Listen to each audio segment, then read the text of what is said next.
नमस्कार दोस्तों। मेरा नाम है विजय कुमार। आप देख रहे हैं कॉमिक्स पिटारा चैनल को। दोस्तों, हम लोग कॉमिक्स पढ़ रहे थे आखिरी निशानी, जो कि महाबली भोकाल की कॉमिक्स है। इसका पहला पार्ट मैंने अपने चैनल पे अपलोड कर दिया है। पहले पार्ट में मैंने इस कॉमिक्स को 20 पेज तक कवर कर लिया था। अब इस पार्ट में इसके आगे कहानी को शुरू करते हैं।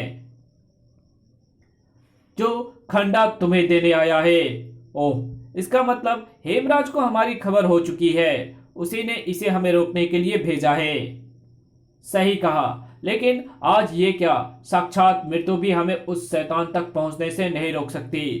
खंडा के लिए किसी को रोकना कोई मुश्किल काम नहीं है, क्योंकि उसके फरसे का एक ही वार हेम को खन खन करके उसे बना देता है अत्यंत गहरा। दर्रा।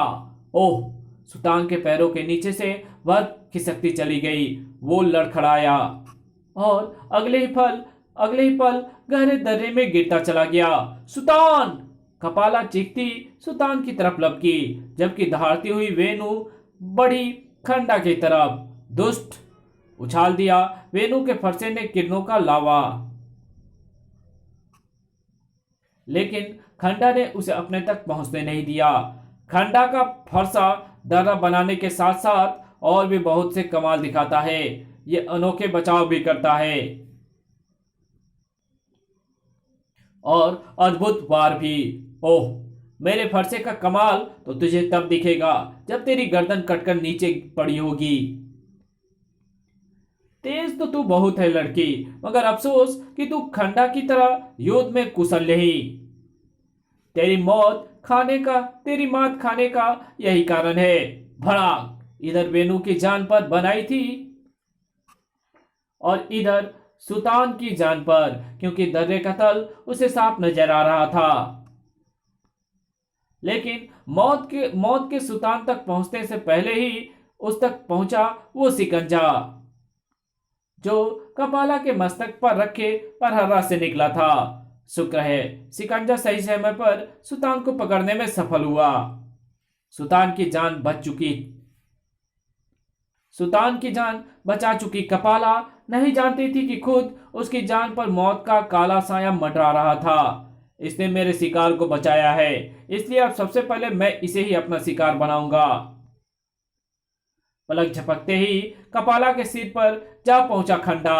अब कपाला और उसकी मौत के बीच सिर्फ पलक झपकने तक का और फासला था कि तभी लहराया वो हाथ और खंडा के हाथ से निकल गया उसका प्रलयंकारी फरसा। चमत्कार हुआ था वो। इस समय चमत्कार केवल एक ही तलवार कर सकती थी, लड़ाके की तलवार। अगर इस बार तूने कपाला का अहेद करने की सोची तो अस्त्र की तरह ही तेरा शरीर भी कटकर गिरेगा। ऐसा है तो मैं इसे मारने का विचार बदल देता हूं, लेकिन तुझे नहीं छोड़ूंगा। धोखे से किए गए प्रहारों से मैं बचना नहीं चाहती। धोखेबाजों पर वार करना भी खूब जानती हूं। अपना खून अपना खून देखते ही मानो पागल हो गया खंडा। मैं तेरे टुकड़े टुकड़े कर डालूंगा। भड़ाक! उछलकर दूर जा गिरी लड़ाकी। इसी के साथ भय से काला पड़ता गया कपाला का चेहरा। उफ! बुरी तरह घायल लड़की खंडा का मुकाबला अधिक समय तक नहीं कर सकती। खंडा उसे मार डालेगा। मुझे दुख है कि मैं लड़ाकी को मरते देखते रहने के सिवा कुछ नहीं कर सकती। अगर मैंने परहारा की सहायता से लड़ाकी को बचाने का प्रयास किया तो सुल्तान मारा जाएगा, क्योंकि मेरा ध्यान भंग होते ही परहारा से उस सिकंजे का संबंध टूट जाएगा जो सुल्तान को दर्रे से ऊपर खींचकर ला रहा है।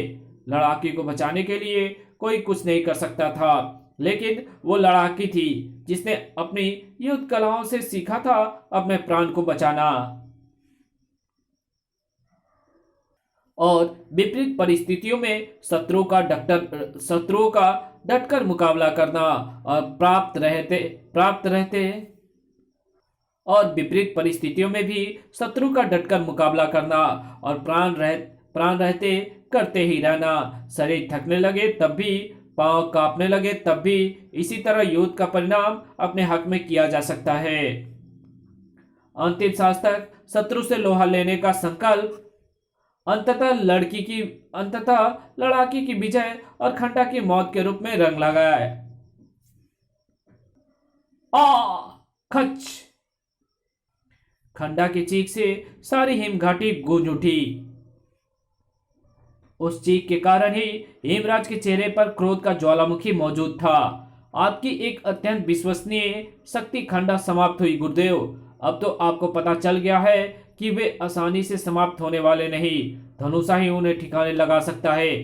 भेजिए इसे। नहीं, शताब्दियों बाद मुझे शक्ति परीक्षा का अवसर मिला है। धनुषा को भेजकर मैं इस सुनहरे अवसर को नहीं गवाऊंगा। अपनी शक्तियों से ही मैं उन्हें पराजित करने का प्रयत्न करूंगा और देखूंगा कि कौन जीतता है, मेरी शक्तियां या मेरे शत्रु। खंडा का ये वस्त्र मुझे ठंड से बचाने में सहायक होगा। खंडा के वस्त्र से स्वयं को ठंड से बचाने का उपाय करके बोला सुल्तान। अब हमें शीत दर्रे की तरफ बढ़ना चाहिए। आइए, मैं उड़ने के लिए एकदम तैयार हूं। इस घायल अवस्था में वेणु हम सबको लेकर उड़ पाएगी, इसमें इसमें मुझे संदेह है। कपाला कपाला को जिस बात का डर था वो अगले ही पल सामने आ गई। ओफ, वेणु हम सब का वजन लेकर उड़ने में असमर्थ है। ओह, एक बार फिर नामुमकिन प्रयास करती वेणु को सुल्तान ने रोक दिया। रहने दो प्रिय, इस दशा में अगर तुमने हम सबको लेकर किसी तरह उड़ान भर भी ली तो ये तुम्हारे लिए प्राणघातक होगा। तो फिर क्या हम दुष्ट हेमराज से अपना बदला लेने तो फिर क्या हम उस दुष्ट हेमराज से अपना बदला लेने उस तक नहीं पहुंच पाएंगे? उत्तर में सिंह की मांदी गुर्राया सुल्तान। अपने पैरों के बल पर उस दरिंदे तक पहुंचना है हमने, और पहुंचकर ही रहेंगे, चाहे उसके लिए हमें पैदल चलकर ऐसे 7 हिम पर्वत ही क्यों ना पार करने पड़े।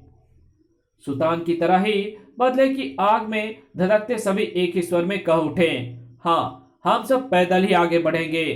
तभी सभी चौंके। फो फो फो। पहाड़ी कुत्ते। उन पहाड़ी कुत्तों को देखकर चमक उठी कपाला की आंखें। ये कुत्ते आगे बढ़ने में हमारी मदद कर सकते हैं। कैसे? पता चल जाएगा। तुम वेणु और लड़ाकी की मदद से पेड़ काटो, मैं इन कुत्तों को बंदी बनाती हूँ।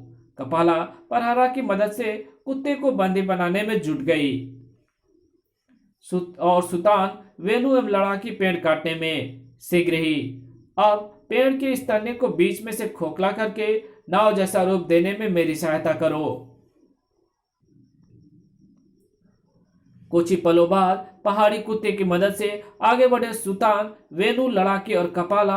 वाह कपाला, वास्तव में अद्भुत उपाय सोचा है तुमने आगे बढ़ने का। भो भो। अब हम अतिशीघ्र शीत दर्रे में पहुंच जाएंगे। पवन गति से आगे बढ़ने की जो चमक सभी के चेहरे पर नजर आ रही थी वो कुछ ही देर बाद गायब हो गई। अरे ये क्या? ये कुत्ते तो अनियंत्रित ढंग से दौड़ने लगे। इन्हें रोकने की कोशिश करो। ओफ ओफ, ये तो रुक ही नहीं रही। ये हमें किसी संकट में फंसा सकते हैं। इन्हें रोकने के लिए अब उन्हें खत्म ही करना होगा। वेणु ने अपना फरसा और लड़ाकों ने अपनी तलवार संभाल ली, लेकिन दोनों अपने अपने अस्त्र का प्रयोग कर पाती उससे पहले ही कुत्ते एकाएक रुक गए। इस रहस्यमय स्थान पर ही आकर क्यों रुके हैं? हमें यहाँ लाकर क्या क्या दर्शाया है इन कुत्तों ने? वफादारी। और ये वफादारी इन्होंने दिखाई है अपने स्वामी मायावी के प्रति। ओह संकट। हाँ, लेकिन तुम इससे बच नहीं पाओगे। भाग, बचो। उफ, शैतान हेमराज की कोई भी शक्ति हमारे बदले की आग को ठंडा नहीं कर सकती। मैं ठंडा करूंगा भी नहीं। मैं तो उसे समाप्त करूंगा तुम्हारे ही साथ। भड़ाक। उफ, जो मृत्यु को भी हराने की ठान कर चलते हैं उन्हें तुम जैसे भून के समाप्त नहीं कर सकते। क्रोध से गरजते उस सम्मोहन सम्राट के हाथ उठ गए। आंखें सम्मोहन का जादू छोड़ने के लिए फैल गई, लेकिन उसी पल पहाड़ी की चोटी के पीछे से निकले सूर्य की तेज किरणें बर्फ से टकराई। हेम सतह तेजी से चमकी और सभी को मानो अंधा करती चली गई। उफ, आह! वो चमक सुल्तान के लिए अत्यंत हानिकारक सिद्ध हुई थी, क्योंकि अपने सम्मोहन करने के लिए अपने नेत्र फैला रखे थे। उफ, मैं अपनी आंखें नहीं खोल पा रहा हूं। इस चकाचौंध को हम जैसे कि अभ्यस्त आंखें ही सह सकती है। भड़ाक। ऐसी दशा में मैं भी घायल शेरनी की तरह गरजती संभलती कपाला। तेरी अभ्यस्त आंखें निसंदेह ही ऐसे वारों के लिए अभ्यस्त नहीं होगी, ना ही तेरा शरीर अभ्यस्त होगा इसके लिए। वाह, बहुत ही अद्भुत शक्ति है तेरे पास, लेकिन मेरे सामने एकदम बौनी है। फड़ा कड़ाक। तेरी सारी शक्ति ओफ। मेरी शक्तियों से पार पाना मुश्किल है सुंदरी। ओफ। ये बचाव किया मैंने स्वयं का तेरे प्रलयंकारी अस्त्र से, लेकिन हमारे हाथ में थमे अस्त्रों से कैसे बचेगा? अपनी तरफ बढ़ते अपने शत्रुओं को रोकना खूब जानता हूं मैं। अब तुम्हें संभलने का अवसर देने की मूर्खता नहीं करूंगा मैं। वेणु और लड़ाकू को बंदी बनाने के बाद मायावी ने अपनी शक्ति से हेम की धरती में बनाया वो गहरा गड्ढा, और फिर जाओ इस गड्ढे में जहां मृत्यु तुम्हारी प्रतीक्षा कर रही है। ओह ओ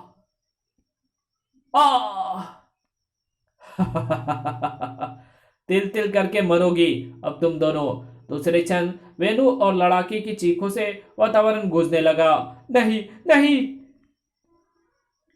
कटार की भांति सुतान के कानों में प्रवेश कर रही थी वेणु और लड़ाकी की चीखें। अगर मैंने वेणु और लड़ाकू को बचाना है तो अपनी आंखें खोलनी ही होगी, चाहे वे तेज हिम चमक से फूट ही क्यों ना जाए। दूसरे क्षण सुतान ने अपनी आंखें एक झटके में खोल दी। इसी के साथ उसकी बाहें खिल गई। वाह, सूर्य पहाड़ी की चोटी के पीछे निकल गया है। वाह, सूर्य पहाड़ी की चोटी के पीछे चला गया है। इसका तात्पर्य देवता भी चाहते हैं कि हम सब जीवित रहें और समाप्त हो ये शैतान। भड़ाक। अबलाओं पर अपनी शक्तियों का प्रयोग करना दुष्ट है। अबलाओं पर अपनी शक्तियों का प्रयोग कायर करते हैं दुष्ट। मुझसे टकराकर और मुझे दिखा कि कितनी शक्ति है तुम में। तुम जैसे चींटी को अपनी मानसिक शक्ति दिखाने की आवश्यकता नहीं। तुझे तो अपनी शारीरिक शक्ति से ही समाप्त कर डालूंगा। मुझसे टकराएगा तो खुद जान जाएगा कि कौन किसको समाप्त करता है। ऐसा है तो तुझसे मुकाबला करना ही होगा, लेकिन यह मुकाबला यहां नहीं, यहां होगा। धड़ाक। यहां से तेरी लाश ही नीचे आएगी दुष्ट। कहावत है, बेवकूफ चूहा हाथी से भी टकराता है और उसे अपने वारों का निशाना भी बना लेता है। लेकिन इस कहावत के साथ यह बात भी अपनी जगह सत्य है कि चूहा हाथी पर कितने भी वार करने में सफल क्यों ना हो जाए, चूहा आखिर चूहा ही रहता है। वह हाथी जैसा बलशाली और मारक शक्ति वाला नहीं बन सकता, जबकि हाथी हाथी ही रहता है और हाथी अपने बल और शक्ति से लड़ाई को अपने पक्ष में कर लेता है, मायावी की तरह। उफ, कुछ करो वेणु बहन, वरना वो दुष्ट स्वामी महाबली को मार डालेगा। अपने मान सम्मान के इस लड़ाई में ये हमारे बीच में आना पसंद नहीं करेंगे। हम उनके लिए कुछ नहीं कर सकते। हम कुछ नहीं कर सकते। ऐसे में तो मायावी के हाथों निश्चित है सुतान की मौत। सचमुच ऐसा ही था। मायावी के एक तेज वार से मौत की तरफ लहरा उठा था सुतान, लेकिन मौत के सुतान तक पहुंचने से पहले ही उस तक पहुंची वो अद्भुत रस्सी और पहुंचा मंत्र सम्राट तिल्ली। इस कहानी को यही खत्म करते हैं। इसके आगे कहानी पढ़ेंगे इसके पार्ट 3 में, तो मिलते हैं इसके तीसरे पार्ट में। तब तक के लिए बाय। तो अगर आप इस चैनल पर नए हो तो इस चैनल को सब्सक्राइब कर लेना, बेल आइकन को जरूर प्रेस कर देना और जहां इस वीडियो की जरूरत हो वहां इसको शेयर जरूर कर देना। और हाँ, मेरे दूसरे चैनल डिवाइन टेक्नोलॉजी को भी सब्सक्राइब जरूर कर देना। Thanks for watching my videos.